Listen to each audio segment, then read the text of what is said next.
C'est mercredi, c'est la santé du canard et ça vous plaît? Oui, parce que les dessinateurs ont la parole. Alors on commence avec ce pétillon. Vous savez que François Hollande a gagné 21 points dans les sondages. Et c'est Nicolas Sarkozy qui commente et qui dit « c'est pas à moi qu'il les a piqués, en tout cas j'espère ». Nicolas Sarkozy, toujours, vous savez qu'il a été question récemment de son train de vie d'ancien président. Il aurait coûté 1 600 000 € à la République depuis 2012.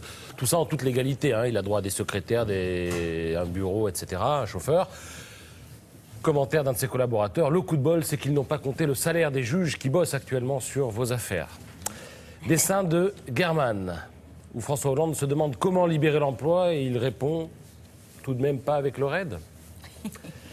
Dessin de Delambre sur les complotistes, il en est beaucoup question en ce moment, ceux qui pensent qu'il ne s'est rien passé récemment à Charlie Hebdo et à la supérette. Charlie n'a jamais existé, dit l'un, l'autre répond la preuve, on ne le trouve pas dans les kiosques.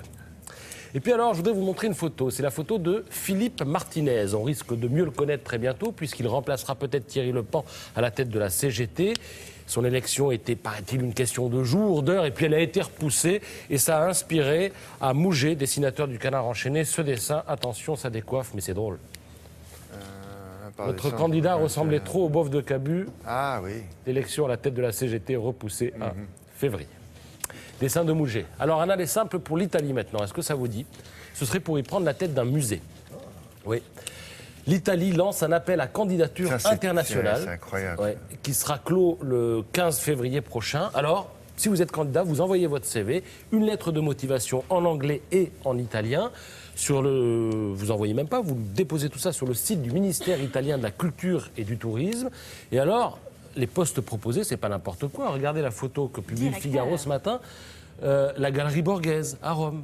Le musée d'art moderne et contemporain à Rome, qui se trouve aussi d'ailleurs dans la Villa Borghese, ce Central Park de Rome.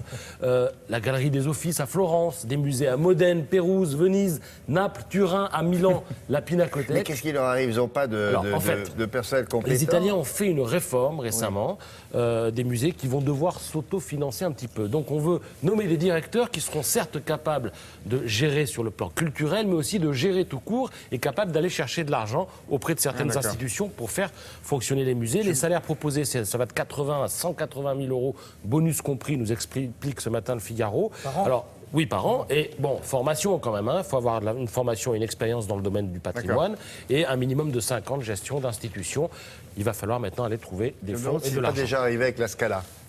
2000 ans Oui, avec un directeur français qui avait été... Mais là, ce n'était pas suite à un appel d'offres. Merci beaucoup. Il y a quelques...